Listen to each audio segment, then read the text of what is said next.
기도하고 시작하겠습니다. 하나님 아버지, 오늘도 저희가 로마서를 읽으려고 합니다.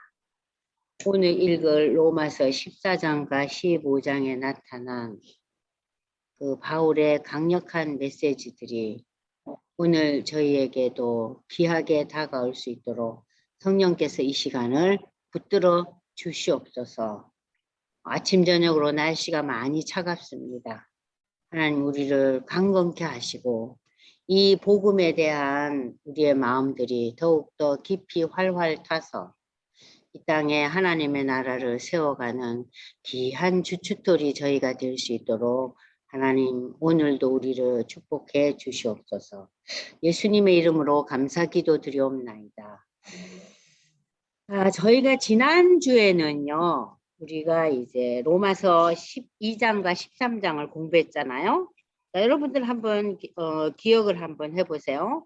1장에서부터 11장까지는 구원에 대한 이야기, 유대 백성 이스라엘의 구원에 대한 얘기라면 12장부터 13장 지난주에 우리가 배운 이 두 장을 통해서는 그리스도인들의 삶에 있어서 가장 기본되고 중요한 예배에 대한 얘기부터 나왔죠.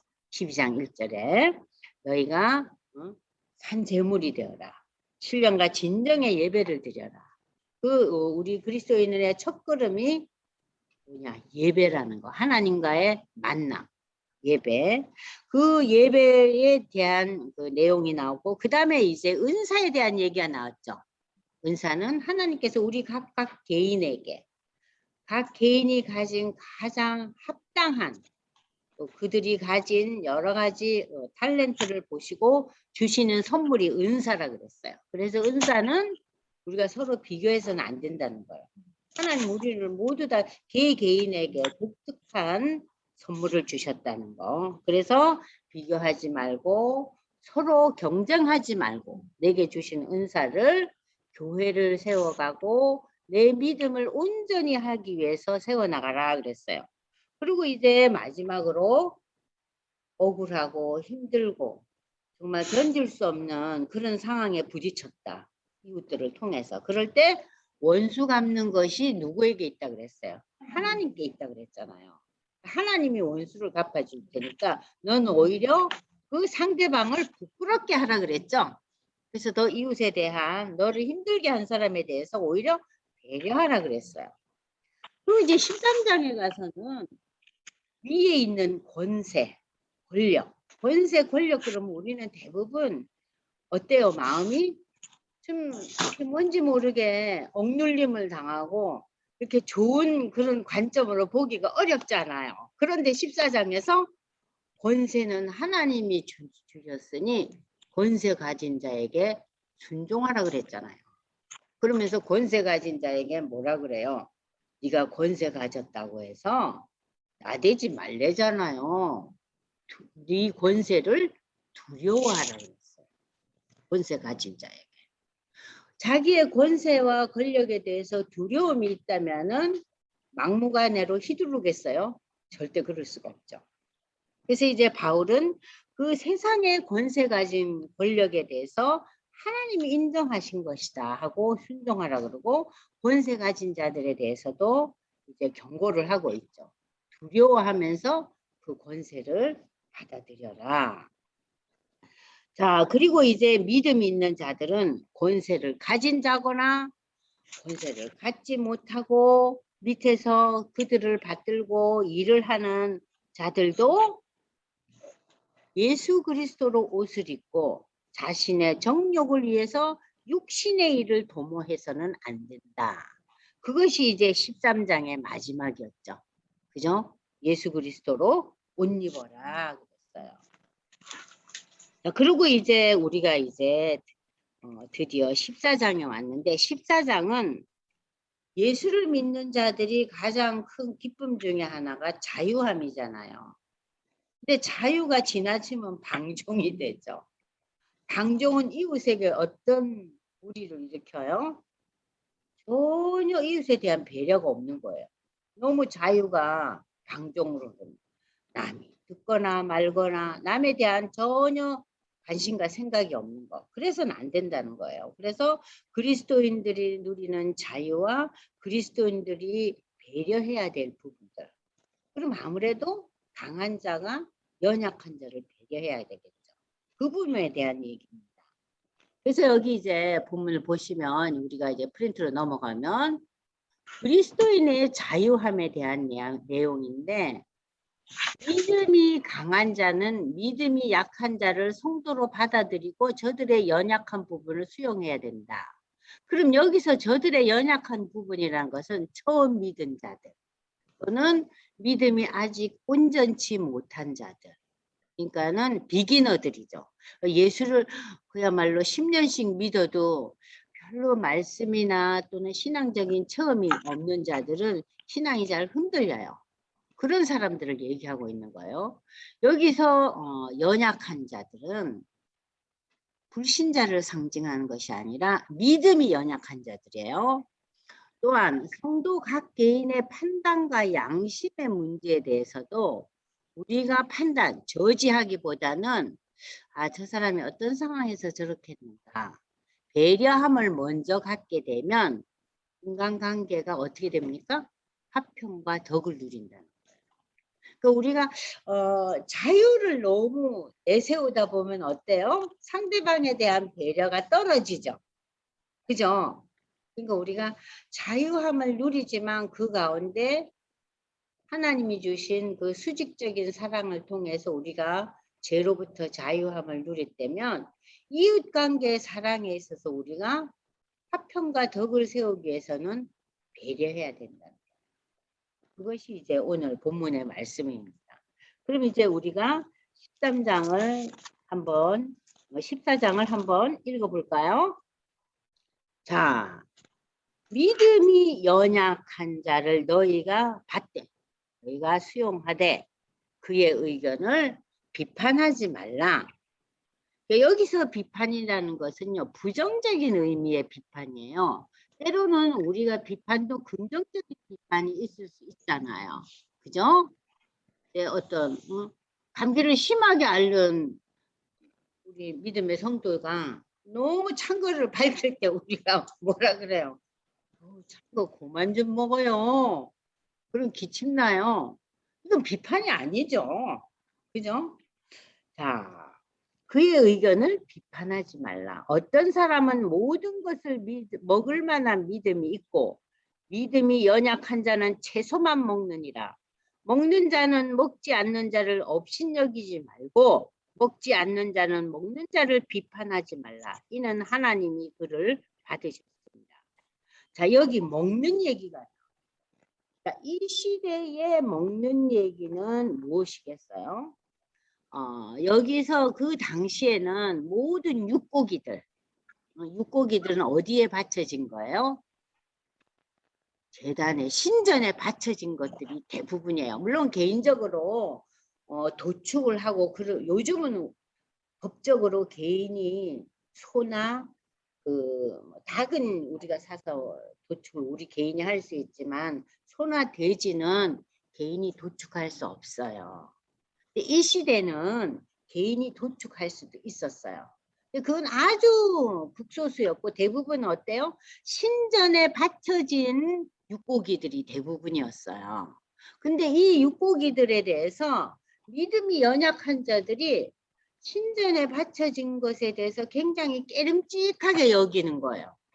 아유, 우리가 이제 예수를 믿기로 했는데 저 이방에 사람이 만든 그 신전에 바쳐진 육고기를 먹는 게 난 아무래도 깨름직해서 못 먹겠어. 못 먹겠어. 뭔가 속이 아주 받아들여지지가 않아. 그런 믿음이 연약한 분들이 있냐 하면은 한편으로는 아니 하나님이 모든 것을 주셨는데, 그리고 이방의 신전이라는 그 우상들은 아무것도 아닌 존재들인데 그거는 사람이 사람으로 하여금 만들어진 존재고 사람이 의미를 부여한 존재가 우상이잖아요. 그러니까 우상은 하나님이 만든 존재도 아니고 하나님과 전혀 관련이 없는 인간이 만든 존재들이기 때문에 우상에게 바쳐진 그 소나 양이나 염소 먹어도 상관없어. 그런 믿음이 이제 튼튼히 선 자들이 갈등이 오는 거예요. 그게 이제 우리가 잘 아는 고린도전서에 아주 자세하게 나오고 있잖아요. 그래서 여러분들 보세요. 그러니까 먹는 자, 먹지 않는 자 서로 업신여기고 서로 비판하지 말라 이거예요. 왜냐? 먹는 자나 먹지 않는 자나 하나님께서 그를 받으셨다는 것은 뭐예요? 하나님의 자녀로 받으셨기 때문에 네가 함부로 비판하거나 업신여기지 말라 그 얘기입니다. 그래서 이 본문에 대해서 우리가 이제 성경을 한번 찾아보려고 합니다. 한번 찾아볼까요? 여러분들 펼치셔요. 자, 고린도전서 8장 1절에서 13절에서 이 본문에 대해서 어떻게 바울은 이야기하고 있느냐. 왜냐하면 고린도 교회가 이 문제로 인해서 교회가 와글뻑적했어요. 먹느냐 마느냐의 문제로. 그래서 우리 김윤홍 형제가 한번 읽어보실까요?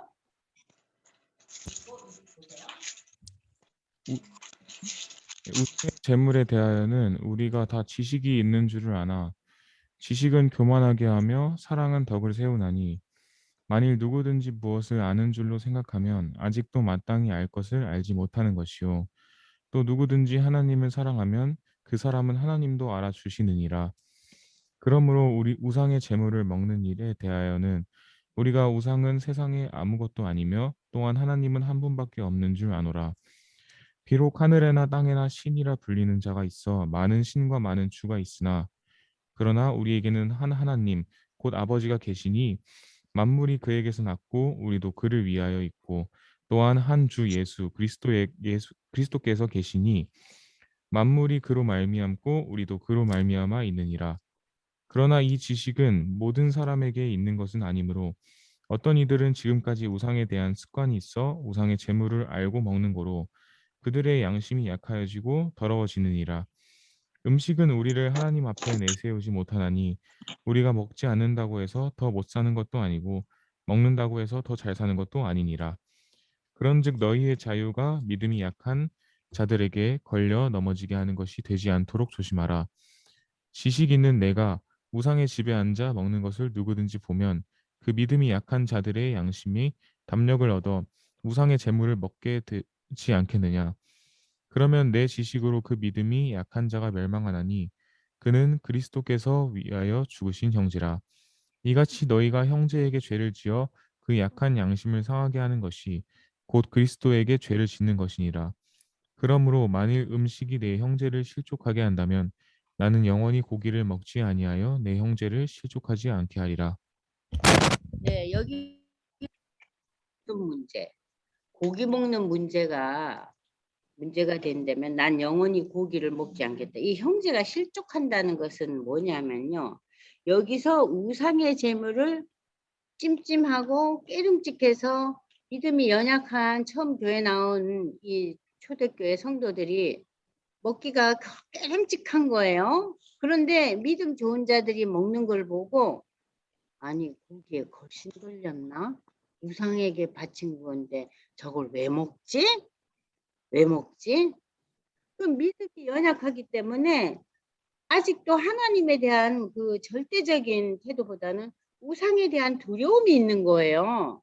그러면 이 부분에 대해서 너희가 일방적으로 그들을 몰아치지 말고 저들의 믿음을 세워주기 위해서 야 이거 하나님이 모든 만물을 지으셨으니까 우상은 아무것도 아니니까 먹어도 된다. 이게 아니고 서로 갈등만을 계속 빚어지고 있는 거예요. 그래서 믿음이 연약한 자들이 하나님이 모든 것을 지었으니까 이게 아무것도 아니네. 그러고 먹는 게 아니라 두 부류가 나누어진 거예요. 한 부류는 믿음이 있는 자들이 왜 먹지? 우상의 재물을 하면서 마음이 더 답답한 거예요. 저렇게 먹는데 걸신 들렸나. 두 번째 태도는 뭐냐? 저 사람들 먹으니 나도 먹어도 되겠네. 나도 먹어도 되겠네. 내가 먹어도 되는 것은 무엇이에요? 하나님이 참신이고 우상은 헛신이라는 그 분명한 태도가 있고 먹어야 되잖아요.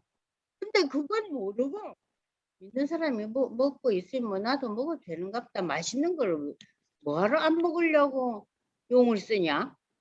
그러면은 그 형제로 하여금 어떻게 돼요? 실족하게 하고 믿음에서 저버리게 하는 거예요. 하나님의 하나님 되심을 제대로 파악하지 못한 채 먹기 때문에. 이해가 되시죠? 그렇다면 바울 나는 안 먹을래. 안 먹어도 돼.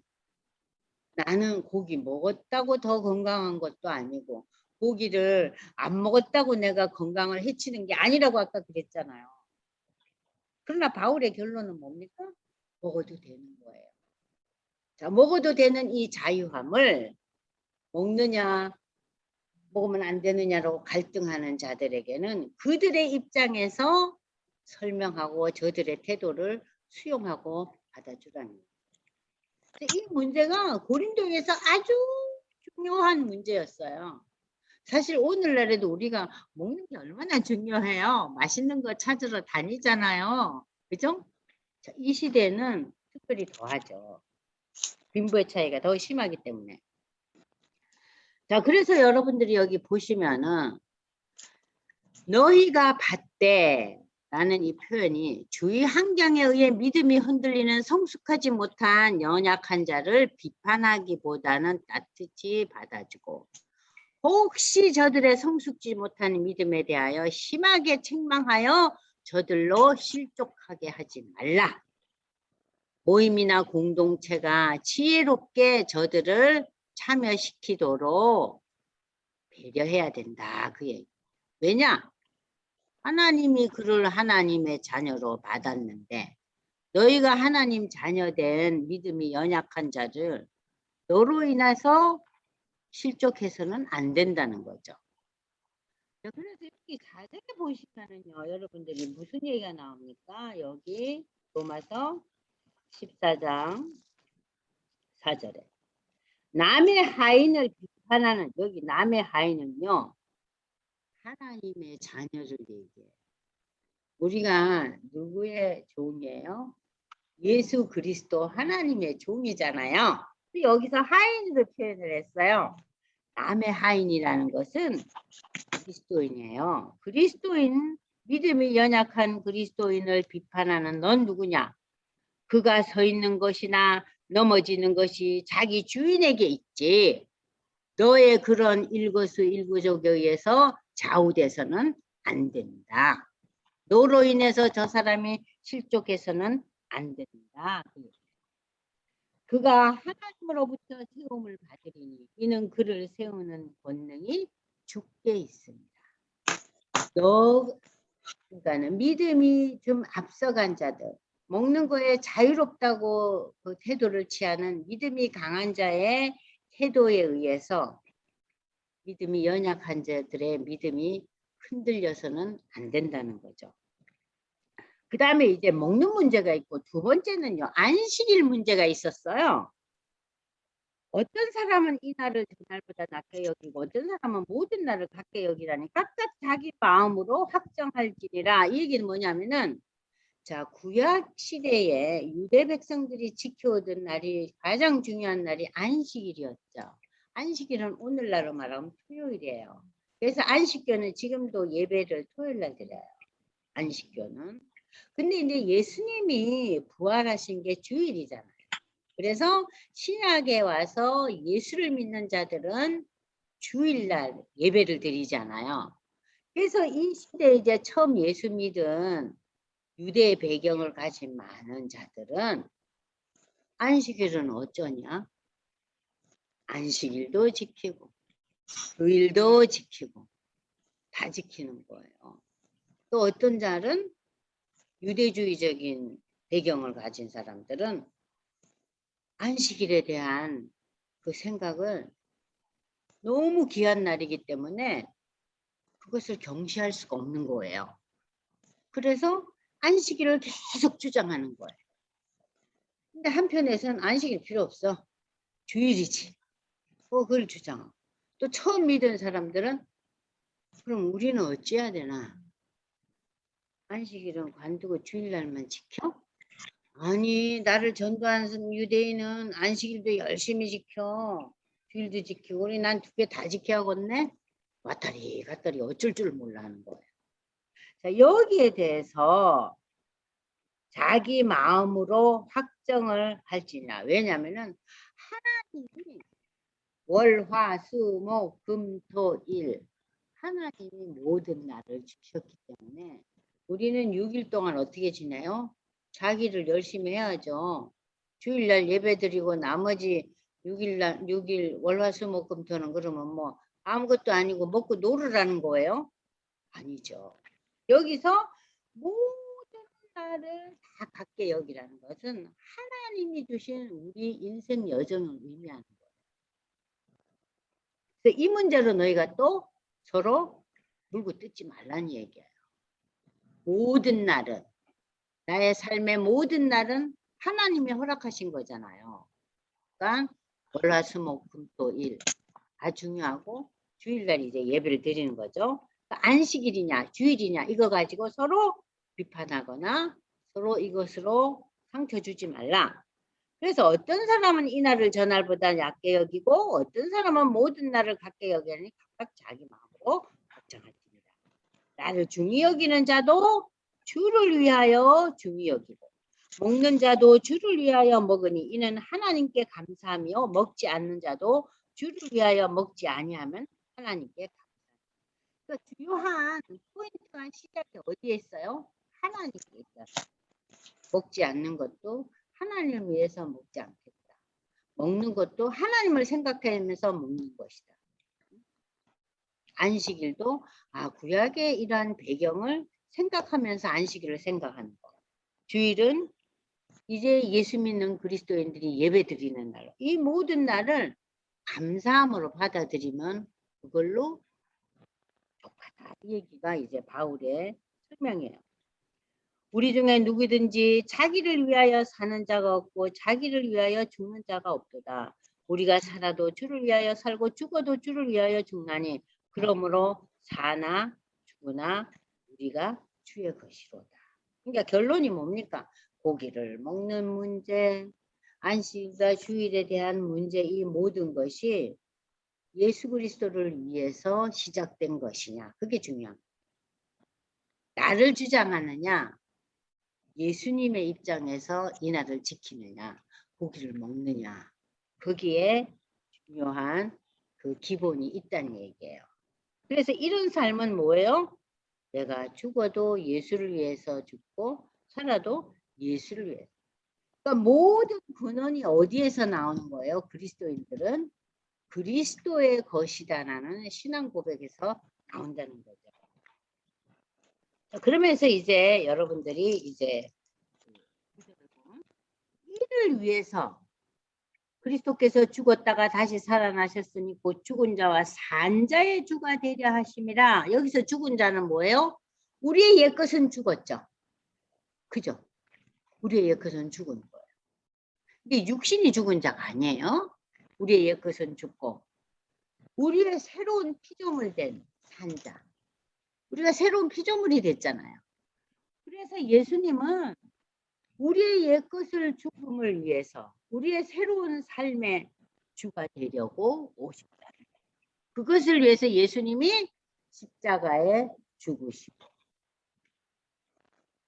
그리고 다시 부활하셨다는 거예요. 네가 이러한 그 신앙적인 기본 관점에서 볼 때 어째 네 형제를 네 맘대로 비판하고 업신여기느냐. 심판은 하나님. 우리가 할 일은 뭐예요? 서로가 서로를 배려하는 일이라는 거예요. 심판은 하나님께. 우리의 억울한 마음, 원수를 갚는 일에 하나님의 심판이 있는 것이 아니라 교회 내에서도 이러한 신앙적인 갈등, 신앙의 기본은 갈등이 있을 수가 없어요. 예수가 주라는 이 고백, 이 진리에는 갈등이 없지만 믿음의 여러 가지 그 태도에 대해서 조금 앞선 자, 뒷선 자에 있어서는 네가 함부로 저지하지 말라, 판단하지 말라. 기록되었을 때 주께서 이르시되 내가 살았노니 모든 무릎이 내게 꿇을 것이요 모든 혀가 하나님께 자백했다. 모든 무릎이 내게 꿇는다는 것은 모든 인간이 하나님께 항복한다는 거예요. 순복한다는 거죠. 인간 하나님께 순복할 때 평안이 오잖아요. 하나님께 순복하지 않을 때 우리는 평안을 누릴 수가 없어요. 왜냐하면은 하나님과의 관계가 화목하지 않기 때문에 우리를 지으시고 우리를 인도하시는 절대자 하나님께 나아가지 않을 때 우리의 인생이 어떻게 돼요? 평안치 않아요. 평안치 않아요. 만든 자를 모르는데. 그래서 옛날에 우리 옛날 속담이 그래요. 아니 지 부모를 모르는 저 나쁜 놈 그러잖아요. 그걸 좀 더 우리가 저 깊이 들어가면은 부모 위에 누가 있어요? 우리를 지으신 하나님. 하나님 모르는 자는 어떻게 되겠어요? 아닌 거죠. 아닌 거죠. 요즘 젊은 사람들 표현하면 엑스표죠. 그죠? 자, 모든 무릎이 하나님께 순복하시고 모든 혀가 하나님께 자백하리라. 여기서 자백의 의미는요. 모든 우리의 신앙 고백이 있을 것이고 하나님을 찬미하고 찬양한다는 소리가 나와요. 여기에서 이 자백의 의미는 신앙 고백 플러스 찬양까지 다 포함되고 있습니다. 모든 인류가 하나님 앞에 순복할 것이요. 그래서 모든 신앙을 고백하는 혀는 하나님께 자기의 죄를 고백하고 하나님의 이름을 높이고 찬양할 것이다. 그런 뜻입니다. 이러므로 우리 각 사람이 자기 일을 하나님께 직고하리라. 직접 하나님께 아뢰라. 하나님께 너희의 모든 것을 아뢰라. 그런 뜻입니다. 그런즉 우리가 다시는 서로 비판하지 말고 도리어 부딪힐 것이나 거칠 것을 형제 앞에 두지 아니하도록 주의하라. 부딪힌다는 것은요. 우리가 의도가 없는 부딪힘이 있죠. 내가 어느 권사님을 향해서 뭐 생각 없이 얘기했는데 그 권사님의 입장에서는 그게 굉장히 아픔이 될 수 있는 그런 내용의 발언이 있을 수 있잖아요. 그죠? 그러면 이 부딪힐 것은 의도가 없는 상대방의 아픔과 상처를 주는 것이라면 거칠 것은 뭐예요? 의도가 있는 거예요. 좀 차이가 있죠? 그러니까 의도가 있든지 없든지 형제 앞에 너희가 장애물이나 걸림돌이 돼서는 안 된다. 그래서 저들을 실족하지 않도록 해라. 그 얘기예요. 내가 주 예수 안에 알고 확신하노니 무엇이든지 스스로 속된 것이 없고 다만 속되게 여기는 그 사람에게서 하나님이 주는 것이 모든 것이 어떻다 그랬어요? 선하다 그랬어요. 선하다. 자, 그래서 여러분들이 여기서 디모데전서 4장 1절에서 5절을 한번 보시겠어요. 디모데전서 4장 1절에서 5절 여러분들 같이 한번 보시고 우리 형제가 한번 읽어보겠어요. 네, 읽으시겠습니다. 그러나 성령이 밝히 말씀하시기를 후일에 어떤 사람들이 믿음에서 떠나 미혹해하는 영과 귀신의 가르침을 쫓으리라 하셨으니 자기 양심이 화인 맞아서 외식함으로 거짓말하는 자들이라. 혼인을 금하고 식물을 폐하라 할 터이나 식물은 하나님이 지으신 바니 믿는 자들과 진리를 아는 자들이 감사함으로 받을 것이니라. 하나님의 지으신 모든 것이 선함에 감사함으로 받으면 버릴 것이 없나니. 네. 자, 여기 보시면 지금 하나님의 나라에 대한 설명을 하고 있잖아요. 하나님의 의는 여러분들 제가 누누이 로마서에서 엄청나게 여러 번 설명을 했죠. 우리의 인간적인 윤리나 도덕이나 사람들이 칭송하는 그것이 하나님의 의가 아니라 그랬죠. 하나님의 의는 우리가 하나님 앞에서 죄를 고백하는 거예요. 그리고 그 죄의 문제를 예수의 십자가의 죽음을 통해서 하나님이 우리를 구원시키게 만든 것임을 우리가 신앙 고백하는 거예요. 그리고 그 예수님이 부활하시고 승천하시고 다시 오실 것임을 신앙 고백하는 자에게 하나님이 무슨 선물을 주셨어요? 그 믿음을 보고 네가 의인이라고 했어요. 그래서 하나님이 의인이라고 우리의 믿음을 보고 의인이라고 칭했잖아요. 그 의인으로 칭함을 받은 우리가 사는 삶의 라이프가 지금 어떻게 살아야 되느냐. 이것이 지금 로마서 12장부터 계속되는 내용이에요. 믿음 있는 너희가 어떻게 하라고. 오늘 우리가 읽는 14장은 무엇을 얘기하고 있어요? 배려하라. 믿음이 연약한 자를 교회 안에서 잘 챙겨라. 저들을 실족하게 하지 마라. 저들에게 걸림돌이 되지 않게 하라. 저들도 하나님의 구원받은 자녀들이기 때문에 그 얘기가 나오잖아요. 그래서 하나님의 의. 그러니까 하나님의 나라에서는 이 하나님의 의가 첫 번째 단초예요. 자, 그래서 하나님으로부터 의인이라 칭함을 받은 우리는 하나님과의 관계에서 화평을 누리죠. 그래서 우리가 누리는 게 뭐예요? 평강. 편안이 아니고 평강이에요. 여러분들 평강과 편안을 확실하게 구별하시죠.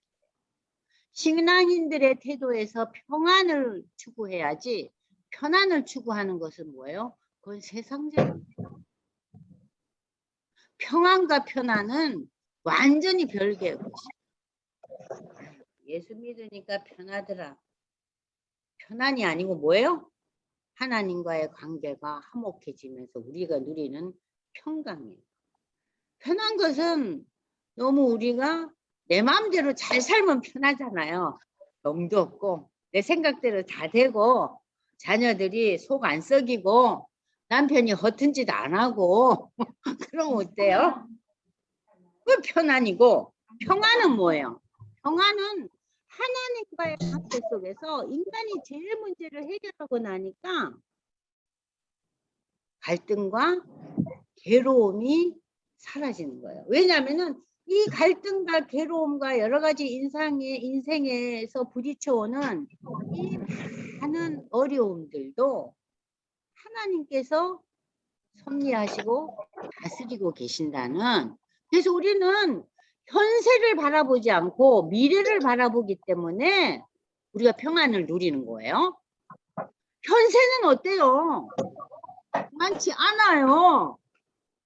현세는 곽권사님 몸 아프시잖아요. 근데 어떻게 변해요? 변할 수가 없죠. 그렇죠.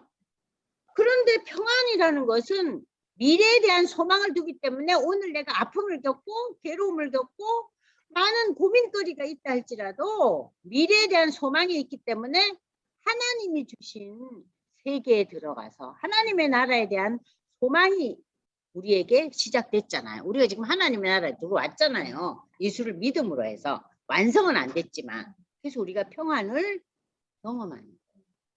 그래서 평안과 여러분들 편안은 절대적으로 다르다. 이해가 되세요? 편안은 세상적인 편안이에요. 여기서 말하는 평안은 편안이 아니에요. 평강을 하나님과의 관계 속에서 회복되어서 우리가 평강을 누린다는 의미와 편안해진다는 것은 전혀 다른 거 여러분이 기억하시기 바랍니다. 그리고 희락이라는 단어가 나오죠. 희락은 joy, 기쁨이죠. 이 기쁨. 기쁨은 구원을 경험한 자가 누리는 만족함이에요. 여러분들 만족이 극대화되면 극대화될수록 무엇이 따라요? 기쁨이 오는 거예요. 근데 만족이 뒤따르지 않으면요 기쁨이 있을 수가 없죠. 그래서 여러분이 잘 아시는 그 조이 선교회라고 있어요.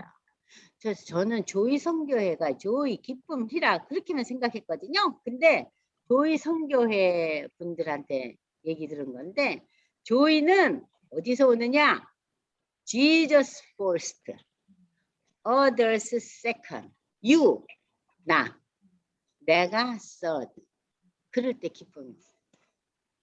그러니까 하나님이 우리 삶의 가장 첫 번째 순위. 그리고 다른 사람, 이웃에 대한 배려, 이웃에 대한 생각이 많아지고 마지막이 나로 올 때 우리에게 진정한 기쁨이 온다는 거예요. 그것이 하늘이 주는 희락이라는 거예요. 그래서 여기서 말하는 의, 평강, 희락은 다 신앙적인 단어들이에요. 신앙이 없이는 의와 평강과 희락을 누릴 수가 없어요. 그러니까 신앙적인 삶을 다른 말로 표현하면 하나님의 나라에 임했다 그러는 거예요. 근데 우리가 이 하나님의 나라를 우리가 지금 임해서 살고 있잖아요. 비록 완성되지는 못했지만 완성이 안 됐기 때문에 우리는 의와 화평과 평안과 희락을 조금씩 경험하고 이해하고 알긴 하지만 이 세상에 사는 동안 완성되지 못했기 때문에 우리의 구원이 완성되지 못했기 때문에 우리가 편치가 않은 거예요. 괴로움이 있는 거예요. 그런데 고린도전서에서 그러면 바울 사도는 여기에 하나님의 나라에 대해서 또 어떻게 설명하고 있는가? 지금 우리 이 로마서에서는 의와 평강과 희락으로 설명했다면 고린도전서에서는 하나님의 나라는 말에 있지 않고 능력이 있다고 했어요. 말에 있지 않고 능력이 있다. 누가복음서에서는 하나님의 나라는 믿는 자의 삶 속에 이미 있다 그랬어요. 또 누가복음에서 하나님의 나라는 어린아이의 것이라 그랬어요. 어린아이라는 것은 뭐예요? 하나님의 진리의 말씀에 대해서 순적하게 받아들이는 거. 요즘 애들은 순적하게 잘 안 받아들이더라고요. 옛날하고 달라지는. 근데 원래 어린아이라는 그 태도는 뭐예요? 그냥 어머니나 이웃사람이나 선생님의 얘기에 대해서 아 그러냐고 순적하게 받아들여요. 이렇게 하나님의 나라는 신약에서 예수님이 세상에 오심으로 믿는 자들을 통해서 저들의 신앙 고백을 통해서 이미 시작되었죠. 이미 already 시작되었어요. 그리고 지금 계속해서 하나님의 나라는 종말의 완성을 향해서 프로세스 계속 진행되고 있어요. 그죠? 그리고 장차 다시 오실 예수의 재림으로 인해서 이 하나님의 나라는 완성될 것이다. 여러분들 이해가 되세요? 그래서 여러분들 지금 이제 한번 함께 고린도전서 4장 18절에서 20절을 한번 읽어보겠습니다. 고린도전서 4장 18절로 20. 윤홍 형제도 함께 큰 소리로 읽어주세요. 10절에서 20절. 시작. 어떤 이들은 내가 너희에게 나아가지 아니할 것 같이 스스로 교만하여졌으나 그러나 주께서 허락하시면 내가 너희에게 속히 나아가서 교만한 자의 말을 알아볼 것이 아니라 오직 그 능력을 알아보겠노니 하나님의 나라는 말에 있지 아니하고 오직 능력에 있음이라. 자, 하나님의 나라 역사가 일어난다. 그 얘기겠죠? 자, 그러면서 그다음 우리가 이제 읽어볼 말씀은 고린도전서 15장 50절로 58절은 윤영 형제가 큰 소리로 한번 읽어보실까요? 제가 이 본문을 참 자주 읽습니다. 그래서 여러분 이 고린도전서 15장이 부활에 대한 내용이잖아요.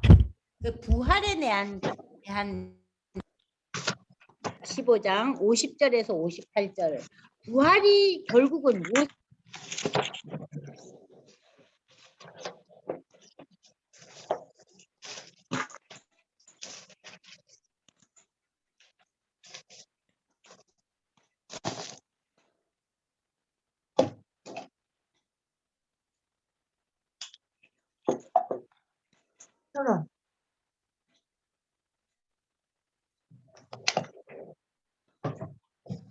여보세요?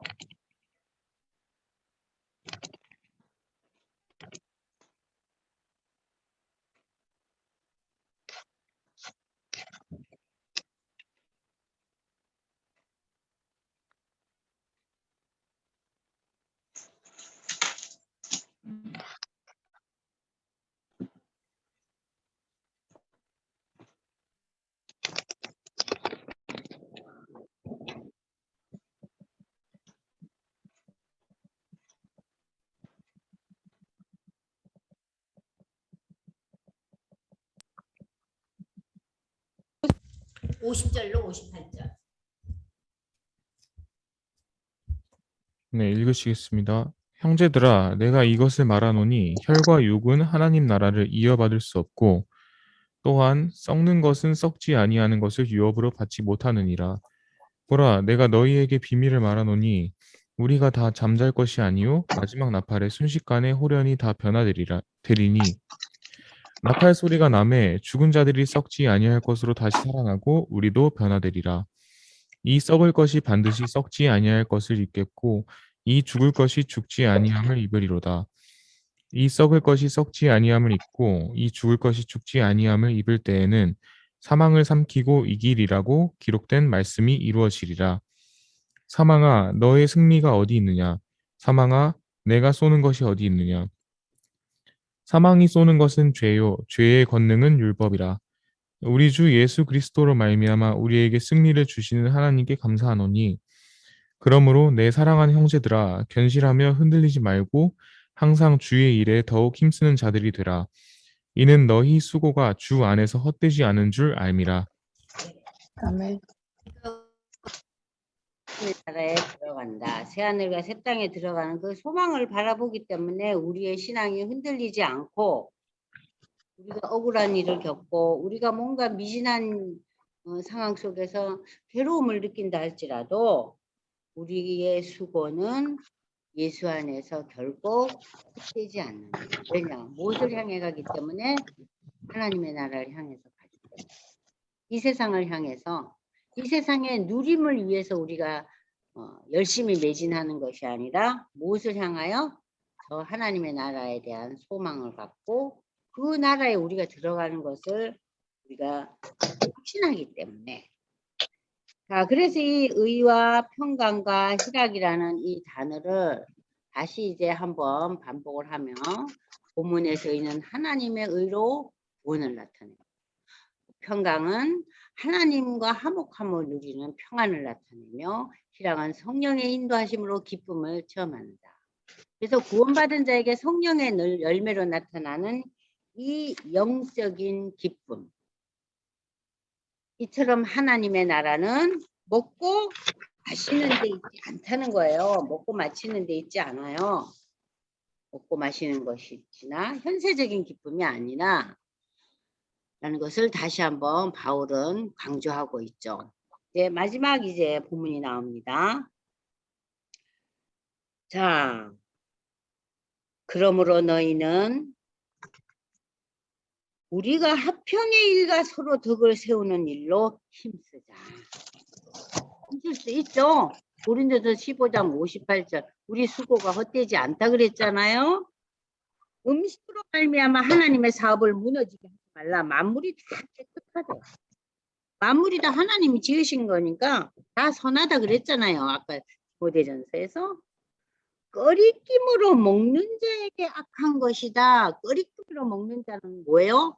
하나님의 만물을 지으신 이 선하신 역사에 대한 인정이 없기 때문에 꺼리끼죠.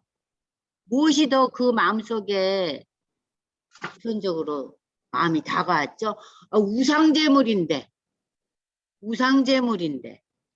근데 이 우상제물에서 우리가 믿음이 자라서 우상은 헛거야.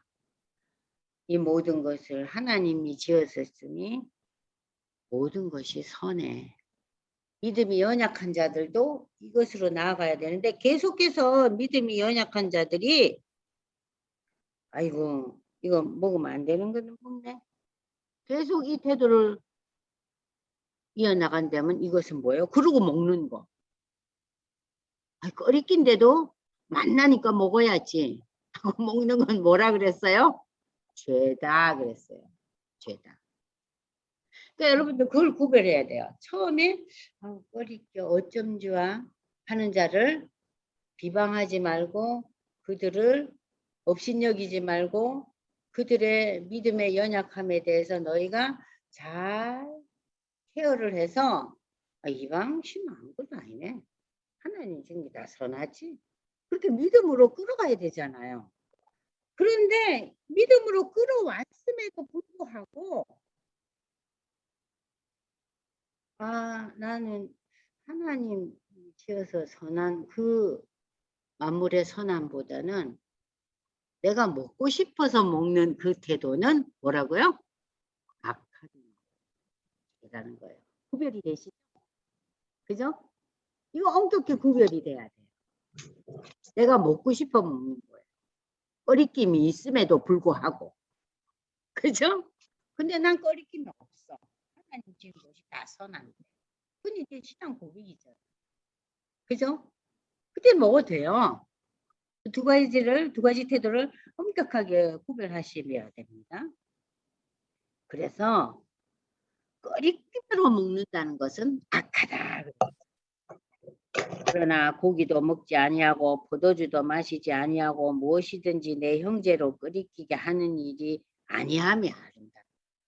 그러니까 내 형제들이 아유 어쩌까 저쩌까 방황하고 왔다리 갔다리 하는 사람이 없게끔 그들 앞에서 먹지 않고 주의하는 그 태도도 중요하다. 어느 목사님 설교에서 그 얘기를 하시더라고요. 미국의 유명한 목사님이셨는데 그날 아마 이 목사님이 아마 이제 호스트였나 봐요. 근데 그 식당에 그 모든 음식이나 이런 모든 것이 포도주를 한 잔 하는 금삼첨화였던 그러한 그 식당이었대요. 그러니까 아주 특별한 레스토랑이었나 봐요. 근데 이제 이 웨이터가 와서 그래서 이제 음식을 주문하는데 아유 어디서 많이 얼굴이 뵌 분 같아요. 낯이 익네요. 이러는 거예요. 웨이터가. 그래서 이 목사님이 뭐 자기가 목사라고 그런 얘기는 그러냐고. 그러니까 이제 방송에도 나오고 하다 보니까 이제 얼굴이 익은 거예요. 근데 그 목사님이 그 말을 딱 듣는 순간 원래는 포도주를 시키시려고 그랬대요. 근데 포도주는 안 시키고 아니 나는 아이스티를 달라고 했대요. 응, 아이스티를. 미국 사람들이 아이스티 잘 먹잖아요. 아이스티를 먹고 이제 오더를 하고 그걸 마시고 이 음식을 다 먹고 모든 사람이 나가면서 이제 이 목사님이 나가서 이렇게 페이를 하는데 그 이제 그 웨이터가 와가지고 이제 그 페이하는 걸 도와주는 거예요. 영수는. 그러면서 아유 그래서 거기서 이제 웃으면서 내가 이제 어디 아까 낯이 익었는데 어느 목사라 그랬더니 자기가 알아봤다 그러더래요. 그러면서 이 웨이터가 하는 얘기가 목사님이 아이스티를 시키면서 그거를 맛있게 드시는 걸 보면서 제가 사실은 너무 술을 좋아해서 술 끊는 프로그램에서 지난주에 그 프로그램이 끝났다는 거예요. 응? 그러면서 이제 맥주 한 잔이나 포도주 한 잔이라도 안 먹어야지. 한 잔 먹다 보면 두 잔 먹고 안 되지. 근데 오늘 목사님이 참 이 아이스티를 시키는 걸 보고 이런 분도 있구나. 이 음식에는 반드시 맥주나 와인이 들어가야 되는데 하는데도 아이스티를 시키시는구나. 할 수 있겠다. 그래서 제가 굉장히 금주에 대한 힘이 생겼습니다. 그러는 거예요. 그러니까 여러분들 지금 이 목사님이 식당에 갈 때는 포도주를 시키시려고 생각을 하신 거예요. 그런데 그 양반이 자기를 알아보고 그러니까 아이스티를 시키는 게 더 좋겠다 이런 생각이 딱 들시더래요. 그래서 결국 그 웨이터가 금주하는 데 큰 도움을 주신 거예요. 이게 뭡니까? 상대방에 대한 배려잖아요. 사실 포도주 그 음식에 씹혀도 괜찮지만 그 상황에서 이 웨이터는 금주하는 데 큰 힘을 얻은 거예요. 이런 분도 있구나. 이럴 수도 있구나. 반드시 먹어야 되는구나가 아니구나. 이거를 깨달은 거예요. 그러니까 이것이 뭐예요? 그리스도인의 배려예요. 먹을 수도 있지만. 자, 그래서 여기 보시면은 내게 있는 믿음을 하나님 앞에서 스스로 가지고 있으라. 자기가 옳다 하는 바로 자기를 정죄하지 않은 자는 복이 있도다. 네가 믿음으로 하면은 복이 있다는 거예요. 그러나 의심하고 먹는 자, 깨름직하다면서도 먹는 자는 뭐라고요? 죄다. 이는 왜 그래요? 그의 태도가 믿음을 따라하지 아니하였기 때문이다. 믿음을 따라하지 않은 모든 것은 무엇이라고요? 죄다. 이게 결론이에요. 그래서 오늘 여러분들 14장을 통해서 이제 하나님이 원하시는 것은 우리의 표면적인 결과보다는 근본 동기와 마음이 믿음으로 시작했느냐, 그것을 평가하고 중요시한다. 그리고 확증한 후 28절, 이거는 잘못 프린트가 된 거예요. 그래서 여러분들 지우세요. 적용 포인트 보겠습니다. 믿음이 연약한 자들이 교회 내에서 큰 갈등 없이 잘 적응하도록 저들을 용납하고 돌보며 가르치라고 바울은 간곡한 의조로 권하고 있다. 믿음으로 행치 않는 모든 것이 죄라는 바울의 설교는 성도의 모든 삶이 첫 번째, 하나님을 의지하고 확신한 가운데 구하는 믿음으로 이루어지고 시작돼야 함을 교훈하고 있다. 그리고 성도는 사나 죽으나 먹드나 마시든지 하나님의 영광을 위해서 살아야 한다고 강조하고 있다. 그래서 우리가 잘 아는 고린도전서 10장에 보면 너희가 무엇을 하든지 하나님의 영광을 위해서 하라. 참 이 말씀이 귀한 말씀이지만 우리 실질적인 삶에서는 어려운 말씀이에요. 우리가 무엇을 하든지 하나님의 영광, 하나님을 생각하면서 하라는 거예요. 이러한 그리스도인의 삶의 원리를 쫓아갈 때 비로소 성도는 믿음의 결실을 맺고 하나님을 기쁘시게 하며 사람들에게 칭찬받는 하나님 사랑과 이웃 사랑을 실천하게 된다. 성도들이 믿음이 연약한 자를 넘어뜨리게 되는 상황, 걸림돌 되는 거, 연약한 자를 걸림돌 되게 하고 실족시키는 들이 많이 있잖아요. 우리 나이 드신 분들, 권사님들의 경우는 어때요? 유별난 시어머님이 되면은 우리 젊은 처음 믿은 며느리나 집사라 할지라도 믿음이 있는 우리 며느리들이 믿음이 있는 집사라 할지라도 우리 시어머니 저 권사님 유별난 걸 보고 아이고 머니나 하고 머리를 흔들 수 있잖아요. 우리가 나이 드신 권사님들 며느리한테 먼저 배려해요. 젊은 분들이 나이 든 우리를 먼저 배려해야지. 먼저 배려해. 또 젊은 자매들은 어때요? 아이 우리 어머님이 권사님이라 할지라도 그냥 너무 고생하고 힘든 상황 속에서 지난 세월 살아서 많이 여유가 없어. 생각에. 그래서 어떨 때 좀 까탈을 부리시네. 하고 또 젊은 자매들이 또 시어머니를 수용해야 된다는 거. 시대가 다르잖아요. 이 요즘 젊은이들이 사는 시대와 우리 나이 드신 분들이 젊은 시대에 사는 거하고 너무 다르잖아요. 서로 배려해야 돼요. 주 안에서 믿음의 성도들 간에는. 자, 바울 사도는 믿음이 연약한 자에게 그래서 우리는 먼저 믿는 자들, 믿음이 강한 자들은 연약한 자를 첫 번째 뭐 해야 돼요? 수용해야 돼요. 받으라 그랬잖아. 그리고 저들을 비판하고 비방하지 말라. 왜 그랬어요? 그도 하나님의 자녀이기 때문에. 하나님의 나라는 먹고 마시는 세상적인 기쁨이나 성취가 아니다. 하나님의 나라는 어떤 사람이 경험하는가? 무엇보다도 신앙 고백이 있어가지고 하나님의 의를 이루어야 돼요. 그럴 때 하나님과 화목해지고 우리가 평안을 체험하는 거예요. 그래서 세상이 줄 수 없는 평안이라고 그랬잖아요. 그죠? 그 평안의 세계에 가면 성령의 인도함을 받아서 무엇을 경험해요? 희락, 기쁨을 경험한다는 거. 여기서 우리가 이제 이 로마서 14장에서는 믿음이 연약한 자, 믿음이 그래도 나름대로 세워진 자들의 그 관계 속에서 어떻게 서로 보듬으며 서로 격려하고 서로 배려하면서 하나님의 나라를 이 땅에서 구축해 나갈 것인가. 그것을 바울이 설명하고 있어요. 여러분들 바울의 설명이 어때요? 대단하죠.